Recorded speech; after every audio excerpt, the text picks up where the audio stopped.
नमस्कार और the deep dive में आपका स्वागत है। आज हम अदालत के उस मैदान में उतरने वाले हैं जहां मुकदमे जीते हारे नहीं जाते बल्कि एक खास किस्म के दिमागी खेल से तय होते हैं। हम बात कर रहे हैं सबूत का भार यानी बर्डन ऑफ प्रूफ की। ये सिर्फ एक कानूनी जुमला नहीं, ये तो एक शतरंज की बिसात है जहां हर चाल ये तय करती है कि सबूत पेश करने की जिम्मेदारी अब किसकी है। आज की इस गहरी बातचीत के लिए हमने कानूनी सिद्धांतों के कुछ बेहतरीन विश्लेषण और कई ऐतिहासिक अदालती फैसलों को खंगाला है। हमारा मकसद इस जटिल विषय को एक दिलचस्प कहानी की तरह समझना है। हम ये जानने की कोशिश करेंगे कि अदालत के अंदर ये रणनीतिक नाच कैसे काम करता है और ये कैसे तय होता है कि किससे क्या और कब साबित करना होगा। तो चलिए इस खेल के पहले नियम से शुरू करते हैं। आखिर ये सबूत का भार है क्या भला? ये किसी भी मुकदमे का आप कह सकती हैं पहला और सबसे ज़रूरी कदम है। बहुत ही आसान भाषा में समझें तो जो भी पार्टी अदालत के दरवाजे पर जाकर कहती है हुजूर मेरी बात सच है और मेरे हक में फैसला सुनाइए, तो कानून कहता है ठीक है, पहले आप अपनी बात को सबूतों से सच साबित कीजिए। ये एक ऐसा बुनियादी नियम है जो ये पक्का करता है कि मुकदमेबाजी हवा में न हो बल्कि एक ठोस बुनियाद पर आगे बढ़े। और जैसा हमारे स्रोत बताते हैं, ये दीवानी यानी सिविल और फौजदारी यानी क्रिमिनल दोनों तरह के मामलों पर लागू होता है। अच्छा, तो इसका मतलब ये हुआ कि जो दावा करेगा सबूत भी पहले वही देगा। पर मेरी समझ कहती है कि ये जिम्मेदारी हमेशा एक ही पक्ष पर तो नहीं लेती होगी। ये तो बहुत एक तरफा खेल हो जाएगा। आपने बिल्कुल सही नस पकड़ी है। शुरुआत हमेशा एक पक्ष से होती है, लेकिन ये भार पत्थर की लकीर नहीं है। दीवानी मामलों में ये भार आमतौर पर वादी यानी प्लेंटिफ पर होता है। मतलब वो इंसान जो केस फाइल करता है। हाँ बिल्कुल। और वहीं फौजदारी मामलों में ये भार अभियोजन पक्ष यानी प्रोसिक्यूशन पर होता है, जो सरकार की तरफ से केस लड़ता है। और यहाँ फौजदारी मामलों में सबूत का स्तर बहुत बहुत ऊंचा रखा गया है। जैसा कि एक स्रोत में मजाकिया अंदाज में लेकिन बहुत गंभीरता से कहा गया है, अभियोजन पक्ष को अपराध को 10,001% साबित करना होता है। 10,001%। ये तो वाकई बहुत ऊंचा पैमाना है। मतलब जरा सी भी गुंजाइश नहीं होनी चाहिए शक की। ये दिखाता है कि किसी को दोषी ठहराना कितना बड़ा और गंभीर फैसला है। लेकिन यहीं से जैसा आपने कहा कहानी दिलचस्प होती है। ये भार स्थिर नहीं है, ये अपनी जगह बदलता है। बिल्कुल। सबूत का भार एक डायनेमिक कॉन्सेप्ट है। इसे एक तरह का डांस समझिए, जहां जिम्मेदारी एक पार्टनर से दूसरे पार्टनर पर शिफ्ट होती रहती है। जैसे जैसे केस में नए मोड़ आते हैं, नए सबूत या नए दावे पेश होते हैं, ये जिम्मेदारी भी पाला बदल लेती है। इसे थ्योरी में समझने से बेहतर है कि हम कुछ असली जैसे उदाहरणों से समझें, क्योंकि इस डांस की खूबसूरती वहीं नजर आती है। हाँ, हमारे स्रोतों में कुछ बहुत अच्छे उदाहरण दिए गए हैं। चलिए एक आम दीवानी मामले से शुरू करते हैं। मान लीजिए ए ने बी पर 1 लाख रुपए के कर्ज की वसूली के लिए मुकदमा किया है। तो मेरी समझ कहती है कि यहाँ खेल की शुरुआत ए को करनी होगी, क्योंकि दावा तो वही कर रहा है। क्या मैं सही सोच रहा हूँ? आप बिल्कुल सही सोच रहे हैं। शुरुआती भार पूरी तरह से ए पर है। उसे अदालत को ये यकीन दिलाना होगा कि उसने सच में बी को कर्ज दिया था। इसके लिए वो कोई प्रॉमिसरी नोट, बैंक स्टेटमेंट का रिकॉर्ड या किसी ऐसे गवाह को पेश कर सकता है जिसके सामने पैसे दिए गए थे। यहाँ तक तो बात सीधी है, लेकिन अब सोचिए, बी का वकील एक बहुत होशियार चाल चलता है। बी अदालत में कहता है, जी हुजूर, मैंने कर्ज तो लिया था, लेकिन मैं उसे चुका चुका हूं। अरे वाह, ये तो पूरा गेम ही पलट गया। इसका मतलब ए ने जो साबित करना था वो तो बी ने खुद ही मान लिया। एकदम। ये एक बेहतरीन कानूनी रणनीति है। जैसे ही बी ने कर्ज लेने की बात कबूली, ए का काम खत्म हो गया। अब डांस का स्टेप बदल गया है और लाइमलाइट बी पर आ गई है। अब भार बी पर है कि वो अपने भुगतान के दावे को साबित करे। उसे सबूत देने होंगे, जैसे बैंक ट्रांसफर की रसीद, ए का लिखा कोई पत्र या कोई गवाह। अगर बी ये साबित नहीं कर पाया तो अदालत ये मानेगी कि कर्ज अभी भी बाकी है, क्योंकि उसने कर्ज लेना तो स्वीकार कर ही लिया है। ये तो बहुत साफ है। मतलब एक कबूलनामे से जिम्मेदारी पूरी तरह पलट गई। चलिए एक और दीवानी मामला देखते हैं जो अक्सर देखने को मिलता है, संपत्ति का मालिकाना हक। मान लीजिए ए ने बी के खिलाफ उसे अपनी संपत्ति से बेदखल करने का मुकदमा दायर किया है। ए का दावा है कि घर उसका है। यहाँ भी शुरुआत ए से ही होगी। उसे अपने मालिकाना हक के दस्तावेज जैसे सेल डीड या बेनामा या वसीयत अदालत में पेश करने होंगे। लेकिन अगर बी एक और दाव चले और कहे कि ये दस्तावेज तो फर्जी हैं और असल में ये संपत्ति पीढ़ियों से उसके परिवार की है, तब क्या होगा? तब तो भार फिर से बी पर चला जाएगा, लेकिन ये पहले वाले मामले से ज्यादा मुश्किल लग रहा है। हाँ, यहाँ बी पर दोहरा भार आ जाता है। उसे न सिर्फ ये साबित करना होगा कि ए के दस्तावेज फर्जी हैं, बल्कि ये भी साबित करना होगा कि संपत्ति पर उसका कानूनी अधिकार है। आप देख रहे हैं कि ये डांस कैसे हर कदम पर और जटिल होता जा रहा है। दीवानी मामलों में तो पैसों और संपत्ति का सवाल है, लेकिन जब बात किसी की आजादी या जिंदगी की हो, तब तो ये भार और भी गंभीर हो जाता होगा। चलिए फौजदारी मामलों की बात करते हैं, जैसे हत्या का आरोप। बिल्कुल, यहाँ दांव बहुत ऊंचे हैं। मान लीजिए बी पर हत्या का आरोप है। जैसा हमने पहले बात की, शुरुआती और सबसे बड़ा भार, जिसे बर्डन ऑफ प्रूफ कहते हैं, वो हमेशा अभियोजन पक्ष पर ही रहता है।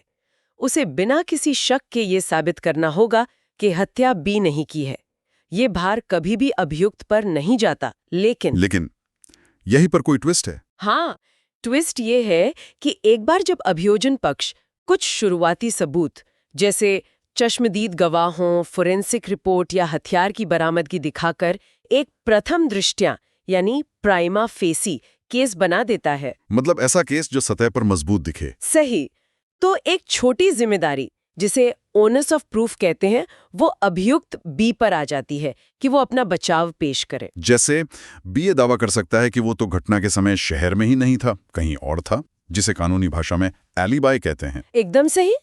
अब इस एलिबाई को साबित करने का ओनस यानी जिम्मेदारी बी पर है। वो सिर्फ ये कहकर नहीं बच सकता कि मैंने कह दिया, अब आप साबित करो कि मैं वहां था। नहीं, उसे अपनी बात के पक्ष में सबूत लाने होंगे, जैसे होटल की रसीदें, ट्रेन या फ्लाइट के टिकट, उस जगह के किसी एटीएम की फुटेज या ऐसे गवाह जो कसम खाकर कहें कि बी उनके साथ था। अगर वो ऐसा कर पाता है तो अभियोजन का पूरा केस ताश के पत्तों की तरह ढह सकता है। स्रोत में एक और बहुत ही पेचीदा मामला है, चोरी और इकबालिया बयान का।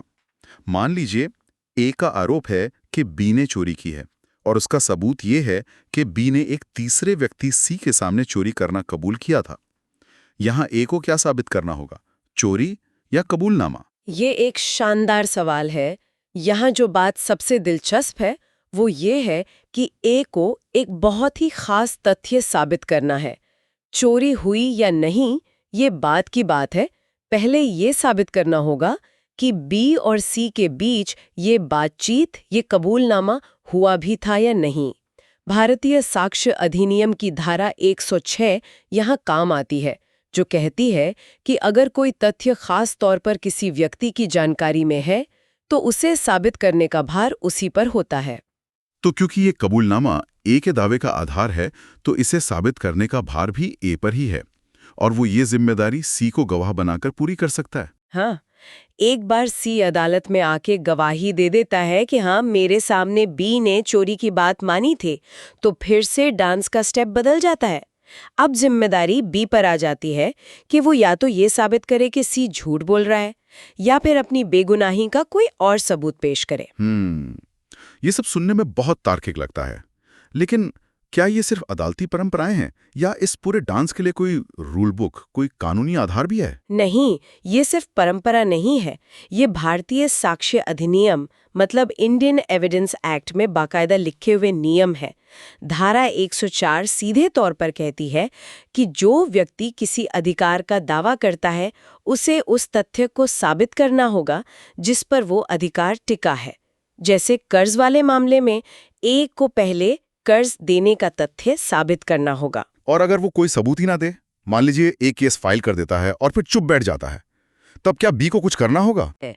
ये साफ करती है कि अगर शुरुआती भार वाला पक्ष कोई सबूत नहीं देता तो उसका केस खारिज हो जाएगा, भले ही दूसरा पक्ष चुप बैठा रहे। अच्छा, आपके उदाहरण में ए का केस वहीं खत्म। जब तक ए अपना पहला कदम नहीं उठाता तब तक बी को डांस फ्लोर पर आने की जरूरत ही नहीं है। और धारा 106 जिसकी हमने बात की, वो उन खास जानकारी वाले मामलों के लिए है। ये सब मिलके एक बहुत ही मजबूत सिस्टम बनाते हैं और मैं मानता हूं कि अदालतों ने, जो उस खेल के रेफरी हैं, समय के साथ इन नियमों को और साफ किया होगा। स्रोत में कुछ ऐतिहासिक फैसलों का भी जिक्र है। हाँ, कई फैसलों ने इन सिद्धांतों को तराशा है। सबसे पहले तो एक ब्रिटिश केस वुलिंगटन बनाम डीपीपी का जिक्र आता है। इसने फौजदारी कानून में गोल्डन थ्रेड यानी सुनहरा धागा नियम स्थापित किया। इसका मतलब है कि किसी भी व्यक्ति को निर्दोष मानने का सिद्धांत एक सुनहरे धागे की तरह पूरे मुकदमे में बुना रहता है और उसे दोषी साबित करने का भार हमेशा और हर हाल में अभियोजन पक्ष पर ही होता है। और भारत में नारायण गोविंद गवाटे बनाम महाराष्ट्र राज्य का मामला, इसने तो बर्डन ऑफ प्रूफ और ओनस ऑफ प्रूफ के बीच के फर्क को साफ किया था, जिसकी हम अभी एलिबाई वाले उदाहरण में बात कर रहे थे। आपने सही पकड़ा। अदालत ने इसी फर्क को समझाया। उन्होंने कहा कि सबूत का महाभार, बर्डन ऑफ प्रूफ, तो एक ही रहता है। जैसे हत्या के केस में यह हमेशा अभियोजन पर रहेगा, लेकिन सबूत पेश करने की छोटी छोटी जिम्मेदारी, ओनस ऑफ प्रूफ, केस के दौरान पाला बदल सकती है। जैसे एलिबाई साबित करने की जिम्मेदारी अभियुक्त पर आ जाती है। और केएम नानावटी बनाम महाराष्ट्र राज्य का मामला, ये तो वही मशहूर नेवी कमांडर वाला केस है ना, जिस पर फिल्म रुस्तम भी बनी थी। उस केस ने तो पूरे देश में तहलका मचा दिया था। जी हाँ, वही ऐतिहासिक मामला। उस केस ने एक महत्वपूर्ण सिद्धांत स्थापित किया।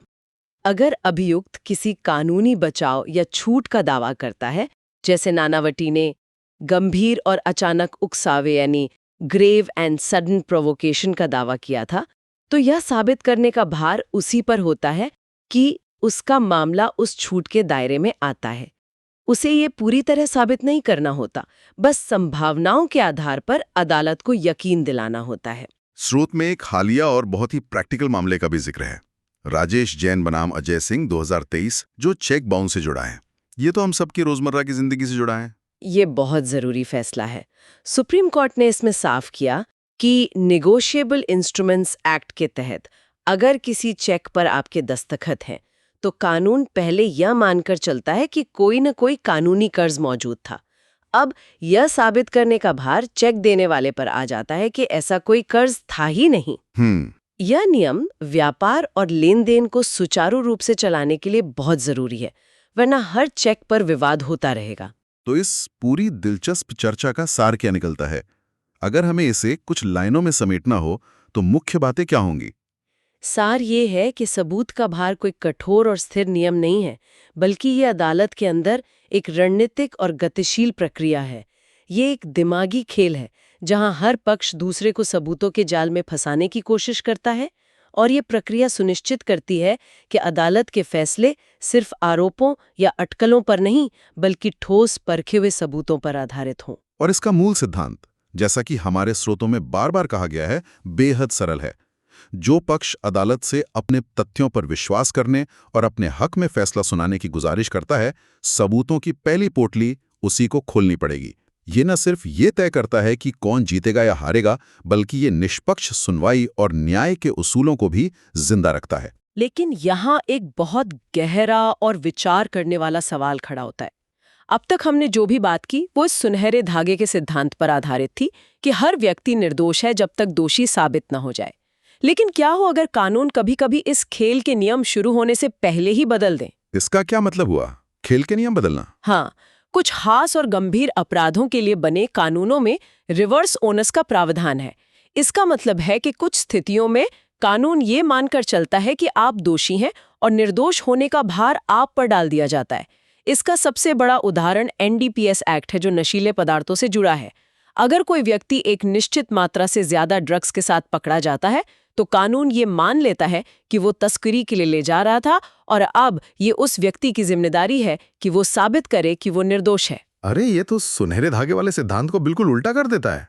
ये तो बहुत बड़ी बात है। ये एक बहुत बड़े कानूनी और नैतिक बहस को जन्म देता है।